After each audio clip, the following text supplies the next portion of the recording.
Hi hello दोस्तों, स्वागत है आप सभी का हमारे चैनल श्री सत्यनारायण क्लास में। जैसा कि आप लोगों को पता है कि आप लोगों का एग्ज़ाम 6 सितंबर को प्रस्तावित हो चुका है, तो हम आज 4 दिनों के बाद जो है सीटेट की क्लास ले रहे हैं। तो आज का क्लास का हमारा टॉपिक है शिक्षण के संस्कृत के महत्वपूर्ण टॉपिक। तो आज हम संस्कृत के कुछ महत्वपूर्ण क्वेश्चन को पढ़ते हैं और देखते हैं आप लोगों के कितने सही होते हैं। तो तब तक आप लोग हमारे चैनल को लाइक और सब्सक्राइब कर दीजिए और अपने मित्रों के साथ शेयर कर दीजिए। चलिए शुरू करते हैं आज का पहला क्वेश्चन। एक संस्कृत शिक्षक कक्षाया नवीन पाठस्य अध्यापन समये छात्रान् संस्कृत भाषामेव संभाषितुं प्रेरयति। मतलब एक संस्कृत की शिक्षक है, कक्षा में नवीन पाठ से नए पाठ को अध्यापन समय यानी पढ़ाते समय छात्रान संस्कृत भाषाया छात्रों को संस्कृत भाषा में संभाषित प्रेरित यानी कि बोलने के लिए प्रेरित करती है। चित्राणाम माध्यमेन चित्र के माध्यम से शब्दार्थ बोधयति शब्दों को बोध कराती है, मतलब शब्दों का ज्ञान देती है। तथा मातृभाषा प्रयोगा न्यूनतम करोति मातृभाषा के प्रयोग को न्यूनतम करती है अर्थात कम कर देती है। यस शिक्षण प्रक्रिया ऐसी शिक्षण प्रक्रिया को आधारभूत शिक्षण विधि कहा। ऐसी शिक्षण विधि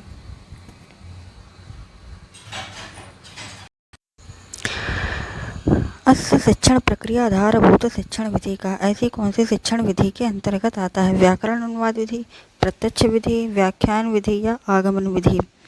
तो इसका जो राइट आंसर हो जाएगा वो हो जाएगा कि मतलब कि एक शिक्षिका है नवीन पाठ का पढ़ाते समय जो है छात्रों को उसको संस्कृत में ही बोलने के लिए प्रेरित कर रही है और चित्र का माध्यम से दिखा रही है, हर विधि से प्रयोग कर रही है, लेकिन अपनी मातृ लैंग्वेज यानी कि मातृभाषा के प्रयोग को कम कर रही है। इसके कहने का मतलब है द्वितीय भाषा पर बल दे रही है। तो यह किस शिक्षण विधि के अंतर्गत आता है? व्याकरण में, प्रत्यक्ष में, व्याख्यान में या फिर आगमन में? तो यह आप लोगों में ना तो व्याकरण में आएगा, ना ही व्याख्यान में आएगा, ना ही आगमन में आएगा, बल्कि यह डायरेक्ट तरीके से दे रही है। तो मतलब कि यह जो हो जाएगा आप लोगों का राइट आंसर बी वाला हो जाएगा, यानी कि प्रत्यक्ष विधि के माध्यम से आप लोगों को यह शिक्षिका सिखा रही है। तो इस शिक्षण विधि जो होगी वह प्रत्यक्ष विधि होगी। व्याकरण का इसमें प्रयोग ही नहीं किया गया है, ना ही व्याख्या दी गई है, ना ही आगमन यानी कि उदाहरण से नियमों की ओर भी नहीं गया है इसमें। मतलब कि इसमें जो है डायरेक्ट द्वितीय भाषा को सिखाया जा रहा है, तो डायरेक्ट सिखाने की विधि को हम प्रत्यक्ष विधि कहते हैं, यानी कि बी वाला आंसर राइट हो जाएगा। नेक्स्ट क्वेश्चन है हमारा, संस्कृत शिक्षका छात्राणां भाषा प्रयोगे जातः दोषः तत्क्षणं न निराकरोति। मतलब कि संस्कृत के शिक्षक छात्रों को भाषा प्रयोग के समय दोष तत्क्षणम निराकरण करोति, मतलब कि दोषों को तुरंत निराकरण नहीं करती है, अपितु पाठ समाप्ते अनंतर मतलब कि पाठ के समाप्ति के बाद सौम्य रूपेण त्रेषा त्रुटि नाम मतलब कि सौम्य रूपेण से त्रुटियों के बारे में वह चर्चा करती है। ये छात्राणाम आत्मविश्वास न हास्यम गच्छेत, ऐसे में छात्रों का आत्मविश्वास जो होता है वह खत्म नहीं होता है। ऐसा दृष्टिकोण कस्य सिद्धांत से समर्थनम करोति, ऐसा दृष्टिकोण किस सिद्धांत का समर्थन करता है? छात्र केंद्र शिक्षण, दंड प्रधान शिक्षणम, परीक्षा केंद्र शिक्षणम या केवल व्याकरण अभ्यास? आप लोग क्वेश्चन को पूरा फिर से देख लीजिए। इसका राइट आंसर जो हो जाएगा वो छात्र केंद्रित शिक्षण होगा, क्योंकि इसमें जो है संस्कृत भाषा का प्रयोग कर रही है और बच्चों से संस्कृत भाषा को जब वह प्रयोग करा रही है तो दो बच्चे जो है गलतियां करते हैं बोलने में, तो वह उनके दोषों को जो है तुरंत निराकरण नहीं करती, मतलब कि चैप्टर के ख़त्म होने के बाद उनको बताती है और उस पर चर्चा करती है। ये नहीं बताती है कि आपका ये आंसर गलत है, इस पर आपकी पिटाई होगी, ये ऐसा नहीं करती, बल्कि उस त्रुटियों के बारे में चर्चा करती है। तो इससे बालकों का विश्वास भी नहीं ख़त्म होता, उनको ये नहीं लगता है कि हमारा ये गलत हो गया है। वह उसे सही समझने की कोशिश करते हैं। तो ऐसा दृष्टिकोण जो होता है वो छात्र केंद्रित होता है। इसमें ना तो दंड का प्रावधान है, ना परीक्षा केंद्रित है, ना ही व्याकरण का है, बल्कि यह जो हो जाएगा छात्र केंद्रित हो जाएगा। ना दंड का होगा, ना परीक्षा का होगा, ना केवल होगा। मतलब राइट आंसर जो होगा ए वाला बिल्कुल करेक्ट हो जाएगा। नेक्स्ट क्वेश्चन हमारा, यदि शिक्षिका संस्कृत भाषा शिक्षणे भूमिका अभिनयम युग्म कार्य समूह चर्चा लघु संवादानां प्रयोगम करोति। मतलब है, यदि शिक्षक मतलब एक शिक्षक संस्कृत भाषा शिक्षण में संस्कृत भाषा को पढ़ाते समय भूमिका अभिनय मतलब कि नाटक के माध्यम से युग्म कार्य कई छात्रों के समूह चर्चा और समूहों में चर्चा करते हुए लघु संवादा नाम छोटे छोटे संवाद का प्रयोग करती है। तस्य मुख्य उद्देश्य का ऐसा किस उद्देश्य के अंतर्गत आता है? तो व्याकरण नियमानां कंठस्थीकरणम, दूसरा है संप्रेषण कौशलस्य विकासः, तीसरा है केवल लेखनाभ्यासः, परीक्षा तैयारी। बताइए आप लोग इसका राइट आंसर जो हो जाएगा क्या? इसमें क्वेश्चन में कह रहा है समूह युग्म कार्य करता है, समूह चर्चा करता है, लघु संवाद का प्रयोग करता है। तो ये जो हो जाएगा आप लोगों का, ना तो व्याकरण कंठस्थीकरण मतलब व्याकरण के कंठस्थ करने में नहीं आता है, और लेखन अभ्यास में भी नहीं आता क्योंकि लिखने का कार्य नहीं हो रहा क्योंकि यहाँ चर्चा हो रही है, और परीक्षा की तैयारी मतलब कि इसमें मात्रा ही नहीं लगाई गई है, टाइपिंग मिस्टेक हो गई है।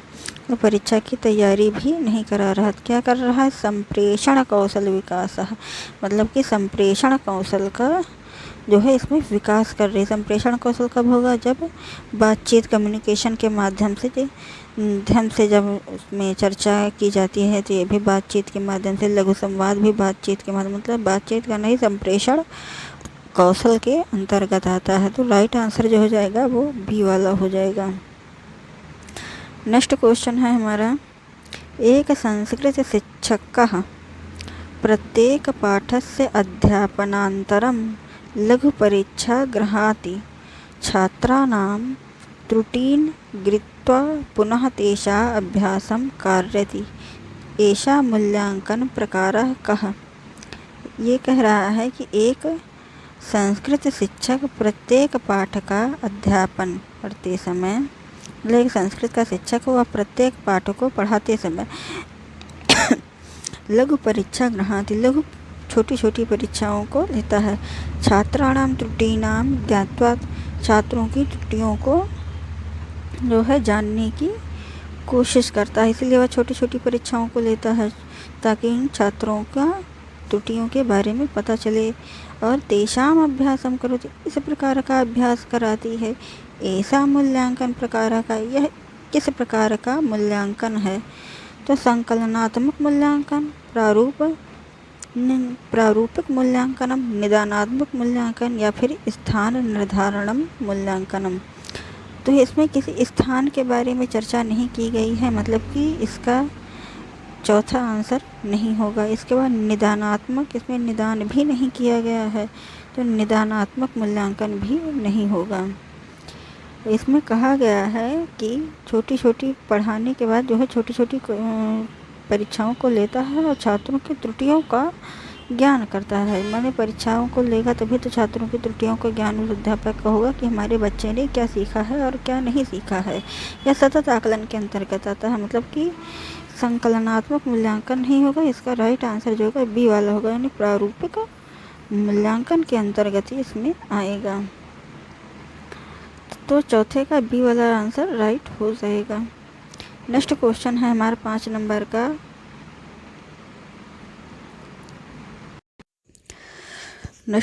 क्वेश्चन है 5 नंबर का, संस्कृत भाषा शिक्षणे मतलब संस्कृत भाषा को पढ़ाते समय शिक्षक चित्राणि शिक्षक चित्र को दिखाता है, वस्तूनि अभिनयनम मतलब कि वस्तुओं का उल्लेख करता है और दिखाता है, तथा हाव भावानि उपयुज्य शब्दार्थ बोधनम और हाव भाव के साथ शब्दों का बोधन करता है। तेषा शिक्षण पद्धति, ऐसी शिक्षण पद्धति मुख्यतया कस्य सिद्धान्तस्य अनुसरणं करोति। मतलब ऐसा शिक्षण मुख्यतया कस्य सिद्धांत अनुसरण, ऐसा शिक्षण किस सिद्धांत का अनुसरण करता है। प्रत्यक्ष विधि का, व्याकरण अनुवाद विधि का, या फिर पाठ वाचन विधि का, या फिर प्रश्नोत्तर विधि का। तो इसमें कहा गया है कि संस्कृत भाषा शिक्षण मतलब कि संस्कृत भाषा को पढ़ाते समय एक शिक्षक जो है चित्र का और वस्तुओं का अभिनय दिखाता है, और कैसे ऐसे चित्र है उसके हाव भाव के साथ जो है शब्दों का बोधन, शब्दों का उच्चारण करता है और बच्चों को याद कराता है। अब ऐसा जो होता है शिक्षण पद्धति किस सिद्धांत का अनुसरण करेगा, मतलब प्रत्यक्ष करेगा, व्याकरण करेगा, पाठ वाचन विधि है, या फिर प्रश्नोत्तर विधि है। तो इसका राइट आंसर जो हो जाएगा व्याकरण का, तो इसमें कहीं नाम भी नहीं लिया गया, मतलब व्याकरण विधि तो होगी नहीं।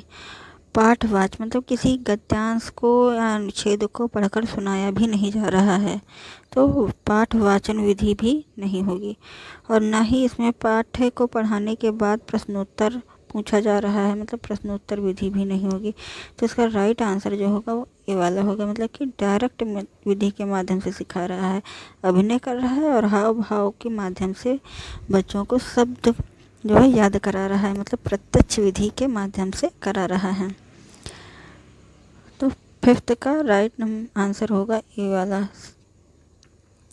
नेक्स्ट नंबर का क्वेश्चन है, भाषा शिक्षणे छात्रस्य त्रुटया समानतया किम सूच्यति। मतलब है कि भाषा शिक्षण में छात्रों की त्रुटि जो है सामान्य किस प्रकार की सूचना देता है। छात्र असफलता का, अधिगम प्रक्रिया स्वाभाविक भागम का, शिक्षक अयोग्यताम का, या फिर अनुशासनहीनता का।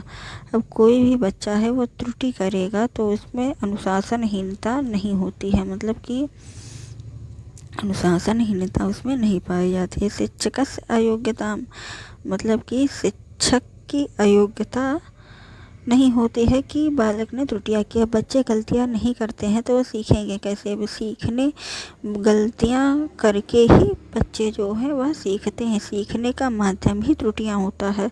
तो इसका राइट आंसर जो हो जाएगा वो अधिगम प्रक्रिया स्वाभाविक भागम, मतलब कि अधिगम की प्रक्रिया होती है क्या, त्रुटि करना। जब तक बच्चा गलतियां नहीं करेगा तब तक वह सीख नहीं पाएगा, मतलब अधिगम प्रक्रिया स्वाभाविक भागम का राइट आंसर जो होगा वो बी वाला होगा। नेक्स्ट नंबर का क्वेश्चन है, संस्कृत कक्षाया शिक्षकः छात्रान् समूहेषु विभज्य संस्कृत संवादस्य अभ्यासं कारयति, अस्य मुख्यः उद्देश्यः कः। मतलब है कि संस्कृत कक्षा या संस्कृत की कक्षा में शिक्षकः छात्रान् समूहेषु विभज्य, शिक्षक जो है छात्रों को समूहों में विभाजित कर देता है। संस्कृत संवाद से अभ्यासम करो, संस्कृत को पढ़ने और बोलने का अभ्यास करने के लिए कहता है। इससे मुख्य उद्देश्य क्या है, ऐसा इसका मुख्य उद्देश्य क्या हो जाएगा। केवल व्याकरण वृद्धि ज्ञानम, भाषाया व्यवहारिक प्रयोग क्षमताया विकास, परीक्षा फल से वृद्धि, या फिर गृह कार्य समापन। तो न गृह कार्य होगा, न परीक्षा फल होगा, न ही व्याकरण का ज्ञान होगा। इसमें कहा गया है कि शिक्षक जो है छात्रों को कुछ समूहों में बांट देता है और संस्कृत में बातचीत करने के लिए वह प्रेरित करता है। जैसे हम मातृभाषा में अपनी लैंग्वेज में हम लोगों के साथ संप्रेषण कर रहे हैं, तो वह संस्कृत भाषा में संप्रेषण करने के लिए प्रेरित करता है। मतलब भाषाया व्यवहारिक प्रयोग क्षमताया विकास का कार्य कर रहा है, मतलब बी वाला आंसर राइट हो जाएगा। इसके बाद नेक्स्ट क्वेश्चन है हमारा 8 नंबर का, यदि छात्र संस्कृत वाक्य निर्माणे कठिनता अनुभवति तर्हि शिक्षकस्य सर्वाधिक उचितं कार्यं किम्। मतलब है यदि छात्र संस्कृत वाक्य के निर्माण में कठिनता का अनुभव कर रहा है तो आप शिक्षक के रूप में सर्वाधिक उचित कार्य आपका क्या होगा। तो इसमें है छात्रों को दंड दे देते हैं, बिल्कुल नहीं। सरलो उदाहरण पुनः अभ्यासम करोति हो सकता है। छात्र कक्षात बहि प्रेरयति, छात्रों को बाह्य प्रेरणा देना, ये गलत हो जाएगा। जब तक छात्र आंतरिक प्रेरणा से नहीं होते हैं तब तक छात्र पढ़ नहीं पाते हैं। केवलम गृह कार्यम तथा केवल गृह कार्य दे देना, यह भी आंसर गलत होगा। तो राइट आंसर जो होगा सरलोदाहरण पुनः अभ्यासम करोति, मतलब कि सरल सरल उदाहरण देंगे और हम उसे पुनः अभ्यास कराएंगे। भाषा शिक्षणे LSRW इत्यस्य मुख्य उद्देश्यः कः? केवल लेखन कौशल विकास, भाषाया चतुर्थार्थ लेखनम, सम्य विकासः लेखन, केवल पठन कौशल विकास, या फिर व्याकरण ज्ञान वृद्धि।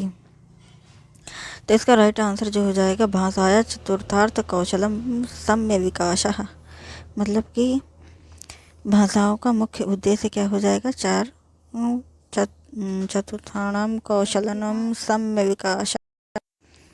नेक्स्ट क्वेश्चन है सीटट दृष्टवा संस्कृत भाषा शिक्षणस्य परमं लक्ष्यम किम, मतलब सीटट के दृष्टिकोण में संस्कृत भाषा का शिक्षण का परम लक्ष्य क्या है? केवल परीक्षा उत्तीर्ण, गलत हो जाएगा। प्रभावी भाषा संप्रेषण क्षमता या विकास हो सकता है। श्लोक कंठस्थीकरण, ये भी गलत हो जाएगा। इसके बाद व्याकरण का ज्ञान, ये भी गलत हो जाएगा। मतलब राइट आंसर जो होगा बी वाला करेक्ट हो जाएगा। बी वाले में क्या है कि प्रभावी भाषा संप्रेषण क्षमता का विकास हो जाएगा, मतलब कि बातचीत करने का तरीका और संस्कृत भाषा का विकास हो जाएगा। नेक्स्ट नंबर का क्वेश्चन है एक संस्कृत शिक्षकः कक्षाया विद्यार्थिना प्रथम संस्कृत भाषाया वार्तालापस्य अवसरं ददातु, मतलब कि एक संस्कृत का शिक्षक कक्षा में विद्यार्थियों को प्रथम संस्कृत भाषा के वार्तालाप मतलब बातचीत करने का अवसर को देता है। तद तेषां भाषा प्रयोग, तब भाषा के प्रयोग में जाता है दोषः सम्यक्तया संशोधयति। तेषां भाषा प्रयोगः जाता दोषः, मतलब कि ऐसा भाषा के प्रयोग के दोष को देखते हुए सौम्यता संशोधित, सौम्य प्रकार से संशोधन करती है। तेषां उपागमा मुख्यतः किम बलम ददाति, ऐसा उपकरण जो होता है मतलब कि सौम्य प्रकार से संशोधन करने वाला उपकरण जो होता है वह किस इसमें आता है? तो संप्रेषणात्मकम भाषा शिक्षणम, व्याकरणम, केवल लेखन अभ्यास, परीक्षा केंद्रीय, तीनों ही गलत हो जाएंगे। संप्रेषणात्मक भाषा शिक्षण मतलब कि वार्तालाप कर रहे हैं, मतलब बातचीत कर रहे हैं, तो बातचीत संप्रेषण कौशल क्षमता का विकास करता है, मतलब 11 का बी नहीं ए वाला आंसर राइट होगा। इसके बाद नेक्स्ट नंबर है 12 नंबर का शिक्षका संस्कृत पाठस्य आरंभे छात्रान् पूर्व ज्ञानस्य आधारेण न्यूनतम विषयं ज्ञानं प्रेरयति, तेषा प्रक्रिया कस्य शिक्षण सिद्धांतम उदाहरणम्। तेषां प्रक्रिया तथा शिक्षण उदाहरण, ऐसा शिक्षण सिद्धांत का उदाहरण है, मतलब कि शिक्षक जो है संस्कृत पाठ को आरंभ से छात्रों के पूर्व ज्ञान के आधार पर न्यूनतम विषय ज्ञातुम प्रेरित हो, सबसे कम विषय जिसमें जानकारी होगी उसके लिए प्रेरित करता है। ऐसा किस उदाहरण में होता है? व्यवहारवाद में, प्रत्यक्ष में, रचनावाद में, या फिर व्याख्यान विधि में। यह जो होता है प्रत्यक्ष विधि में, यानी डायरेक्ट मेथड में। तो इसका राइट आंसर जो होगा बी वाला करेक्ट हो जाएगा। इसमें रचनावाद दिया गया है, जबकि रचनावाद ये नहीं होगा क्योंकि आयोग ने इसका आंसर जो है वो प्रत्यक्ष विधि को माना है, जबकि हम सब ने रचनावाद माना था। आयोग ने प्रत्यक्ष विधि। नेक्स्ट नंबर का क्वेश्चन है हमारा 13 नंबर का, यदि कक्षाया भिन्ना भिन्ना क्षमतायाः इस तरह से छात्राणां सन्ति तर्हि संस्कृत शिक्षणकस्य सर्वाधिकम उचितम कर्तव्यम किम। तो इसका राइट आंसर जो हो जाएगा वो सी वाला हो जाएगा, यानी कि सर्वेभ्यः समानावकाशम दधात तत्र आवश्यकता सहायतम करो, यानी कि इसके फोड़ी का काम कर रहा है। यहाँ पर शिक्षक जो होता है भिन्न भिन्न क्षमता के अनुसार पर संस्कृत भाषा के शिक्षण का उचित कर्तव्य के रूप में पालन कर रहे हैं, यानी राइट आंसर सी वाला बिल्कुल करेक्ट हो जाएगा। इसके बाद है नेक्स्ट नंबर 14 नंबर का आंसर है संस्कृत भाषा शिक्षणे शब्दार्थ बोधनाय वास्तविक वस्तूनाम उपयोगा मुख्यतया कस्य विधि लक्षणम। मतलब कि संस्कृत भाषा शिक्षण में शब्द बोधना शब्दों को याद करते समय वास्तविक वस्तु नाम यानी रियल ऑब्जेक्ट का उपयोग करता है। जैसे सैमपेट हो गया, चौक हो गया, डस्टर हो गया, क्लासरूम हो गया, पंखा हो गया, रियल ऑब्जेक्ट के रूप में वस्तुओं का उपयोग करता है। यह किस विधि के अंतर्गत आता है? तो यह डायरेक्ट दिखा रहा है किसी भी चीज़ को, तो वह प्रत्यक्ष विधि के अंतर्गत आता है। यानी राइट आंसर बी वाला हो जाएगा, यानी प्रत्यक्ष विधि हो जाएगा। ना ही इसमें पाठन का कार्य कर, ना आगमन का, ना अनुवाद का, प्रत्यक्ष विधि का बात कर रहा है। रियल में प्रोडक्ट को दिखाना जो होता है डायरेक्ट मेथड के अंतर्गत आता है। इसके बाद एकः शिक्षकः अध्यापन समाप्ते अनन्तरं छात्राणाम् उपलब्धिः ज्ञातुं वार्षिक परीक्षा ग्रहणाति तेषां मूल्यांकन प्रकारः कः। मतलब कि एक शिक्षक अध्यापन को समाप्त करके अनंतर छात्राणाम उपलब्धि छात्रों के उपलब्धि जो होती है वार्षिक परीक्षा गृहाति वार्षिक परीक्षा लेती तेषा मूल्यांकन प्रकार का हम मतलब कि छात्रों को पढ़ाने के बाद जो वार्षिक परीक्षाएं होती हैं एक बार मूल्यांकन उसको क्या कहा जाता है। तो इसका राइट आंसर क्या आ जाएगा? प्रारूपिक, प्रारूप नहीं होगा, निदानात्मक वित्ता भी नहीं होगा, स्थान का भी निर्धारण नहीं होगा, जबकि इसका क्या होगा? संकलनात्मक मूल्यांकन। यह संकलनात्मक मूल्यांकन कर रहा है क्योंकि यह वर्ष के अंत में परीक्षाएं ले रहा है, यानी डी वाला आंसर राइट हो जाएगा। 16 नंबर है, उसमें नहीं है। तो आज का क्वेश्चन हमारा यही तक था। तो आप इस चैनल को फटाफट लाइक और सब्सक्राइब कर लीजिए ताकि हम CTP के वो कुछ महत्वपूर्ण क्वेश्चन हम लोगों के लिए लाए हैं, वो एकदम रियल एग्ज़ाम वाले क्वेश्चन हैं। फटाफट चैनल को लाइक और सब्सक्राइब कर दीजिए, मित्रों के साथ शेयर कर दीजिए।